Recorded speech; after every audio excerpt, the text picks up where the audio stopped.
Сите пациенти кои се лекуваат тука и надвор од државата се во стабилна и добра состојба, која кај повеќето од нив се подобрува. Стабилни се и критичните пациенти. Од вкупно 20, 10 се во потешка состојба, но се надвор од животна опасност. Од оние што се лекуваат во земјава, тројца од вчера веќе се испишани, а утре се планира да бидат испишани уште 3 пациенти. Во добра состојба се и двајцата пациенти транспортирани во Шведска, соопшти денеска министерот за здравство Арбен Таравари. Моментално во државата се лекуваат 72 пациенти, на клинички центар се 34, во 8 септември 15, во градска општа болница 11 и во Штип само 1 пациент.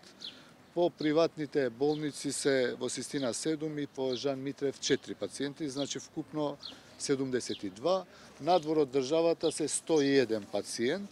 Вчера се испратени помал број на пациенти надвор од државата. Денеска имаме повторно понуди од повеќе држави. Ќе видиме каква е состојбата на пациентите. Евентуално може максимум до 10 да се испратат, меѓутоа може би и не. Ќе видиме, ќе одлучиме повторно во состанок со колегите. На пациентите на кои им се подобрува состојбата пред да бидат пуштени на домашно лекување, ќе им бидат направени и токсиколошки анализи, изјави министерот. Сите пациенти кои што ќе се испишуваат, затоа и денеска не брзавме да ги испишеме, имавме неколку пациенти што беа за испис, ќе дојдат искусни токсиколози, ќе направат испитувања и да бидеме сигурни да ги пуштиме за лекување во домашни услови. Таравари најави и постхумно одликување за возачот на брзата помош Иле Гоцевски, кој на 16 март цела ноќ превезувал повредени лица, а починал кога си дошол дома. Тој ден сите работевме повеќе од 20 часа.